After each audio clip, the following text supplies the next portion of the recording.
Votre rapport à la science, vous nous avez dit que vous n'aviez pas de formation scientifique. Donc comment vous êtes venu à cet intérêt pour la science? Est-ce que c'est la science-fiction qui vous a fait basculer vers la Oh, science? c'est sûr. C'est sûr. C'est sûr. Au départ, bon, ben, lisant pas mal de romans d'aventure, Bob Moran, les Bob Moran basés sur des scénarios de science-fiction m'intéressaient davantage que ceux qui étaient purement policiers. Et je crois que c'est ce à quoi ressemble la science-fiction au départ, c'est cette fameuse suspension de l'incrédulité. On est étonné par une réalisation, par quelque chose, hein, et on a la mâchoire qui pend, et on se dit, mais comment est-ce possible? Et on accepte de penser d'une manière logique pour qu'on attend qu'on nous explique, hein, pour qu'on nous explique vraiment ce que c'est. Voilà, alors ce besoin de merveilleux, et cette faculté de nous montrer des choses qui sont étonnantes à première vue, mais qui en fait vont être justifiées d'une manière ou d'une autre, même si parfois la plausibilité c'est un petit peu tiré par les cheveux, il y a une explication à la base, et ça c'est intéressant. Et c'est ça qui est aussi, je pense, pour pas mal de gens, une ouverture vers la science, les questions scientifiques. On arrive à s'intéresser à la science parce qu'il y a des histoires intéressantes. Combien de cosmonautes aujourd'hui le sont devenus parce qu'ils ont lu Tintin ou parce qu'ils ont lu un bouquin de science-fiction à l'époque? Combien de chercheurs ont pris telle ou telle discipline parce qu'ils ont été transportés à la lecture d'un roman de science-fiction? En quelque sorte, on est des vulgarisateurs. De ce point de vue-là, on est des passeurs. C'est une des dimensions, une des fonctions peut-être de la science-fiction. Et quand vous travaillez votre processus de travail, est-ce que vous faites appel à des personnes ressources, ingénieurs, informaticiens, astrophysiciens, ou est-ce que vous vous documentez à travers des lectures? Est-ce que vous naviguez sur Internet? Comment vous y prenez tout? Au départ, on était bien obligé de se documenter, et parfois la documentation n'était pas complète lorsque l'ordinateur n'était pas aussi répandu qu'aujourd'hui. On avait des possibilités aussi de faire appel à des personnes ressources, et pas seulement pour des questions scientifiques, hein, même pour des questions de la vie quotidienne. Vous ne pouvez pas imaginer le nombre de petits problèmes qui peuvent nous arrêter au cours de la narration.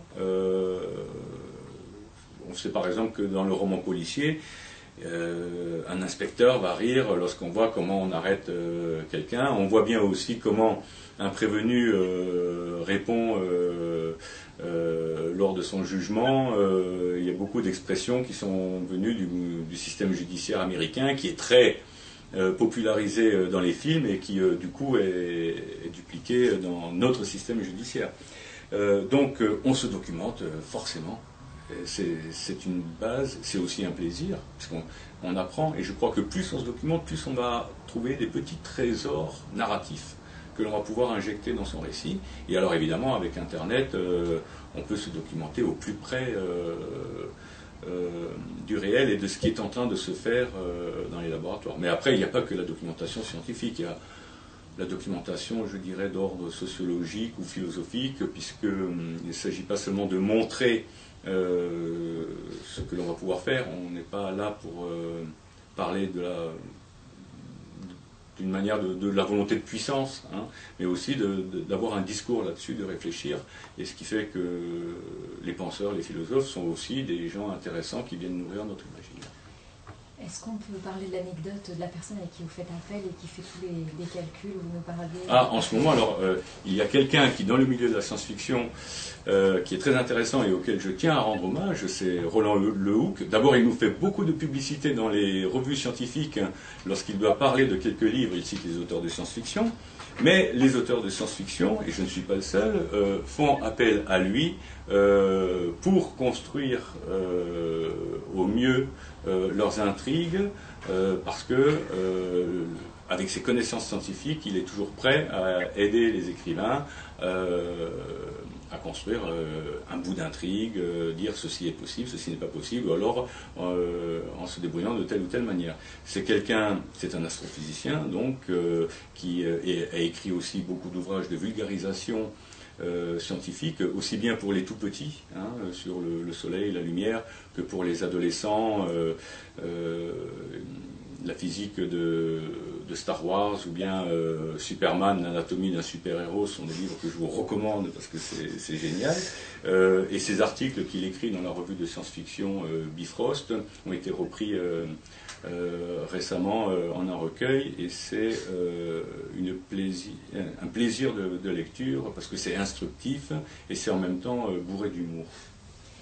Alors, les auteurs de science-fiction font appel aux scientifiques, mais je crois que de temps en temps, en ce moment, les scientifiques font aussi appel aux auteurs de science-fiction. L'agence spatiale avait demandé de recenser les idées intéressantes pour l'espace qui traînaient dans les romans de science-fiction. Et de plus en plus, effectivement, il y a cette sorte de va-et-vient qui se fait entre certains scientifiques, ou du moins certaines disciplines, qui, travaillant sur un domaine précis, va interroger la science-fiction, voir comment elle a imaginé telle ou telle chose, la science-fiction se nourrissant également des innovations technologiques pour construire des histoires.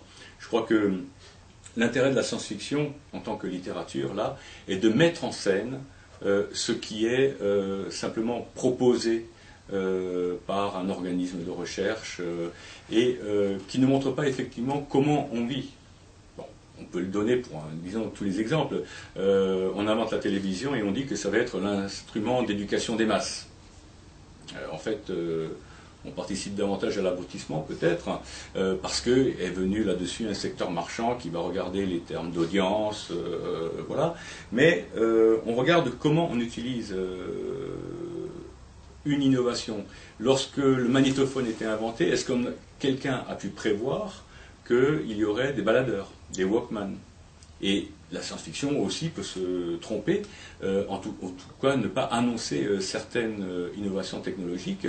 Elle n'avait pas prévu l'ordinateur à la disposition de tout le monde. C'était toujours dans de hauts lieux secrets, et c'était des appareils imposants et non pas une informatique disséminée. Par contre, dès qu'elle a compris quelque chose, elle est très rapide pour s'en emparer et la répand à travers ses bouquins, en témoignent justement nos romanciens. Et aujourd'hui, quelle est l'innovation technologique ou l'usage d'une innovation technologique qui vous interpelle particulièrement et qui donne matière à votre sens critique et puis qui laisse vagabonder votre imaginaire? Les deux grands enjeux du XXIe siècle, c'est bien sûr la génétique et l'informatique. Alors l'informatique n'a pas fini sa dissémination, on le voit, c'est en train de pénétrer toutes les couches de la société, c'est en train de se diversifier, de se moduler, c'est-à-dire qu'on a maintenant des téléphones qui font ordinateur, qui font appareil photo, qui font plein de choses, calculatrices, enfin bon, donc ces ponts qui sont faits entre diverses technologies vont encore se poursuivre pendant un moment. Je pense qu'ils vont aussi se faire à l'intérieur du corps. Déjà, bon, nos pilotes américains pendant la guerre du Golfe pouvaient tirer en clignant de l'œil. On aura davantage d'informatique peut-être à l'intérieur du corps. Ça a l'air de faire peur à certaines personnes aujourd'hui. Demain, je crois qu'il y a des gens qui se battront pour avoir la dernière version, peut-être pas de Windows dans le bras, voilà, pour ouvrir une porte. Pour repérer l'enfant. Ça fait peur et ça fait plaisir. À chaque innovation, il y a des gens qui sont là pour dresser une liste de tous les avantages que cela va nous apporter. Et à chaque fois, on se rend compte qu'il y a diverses manières de détourner ce progrès technologique.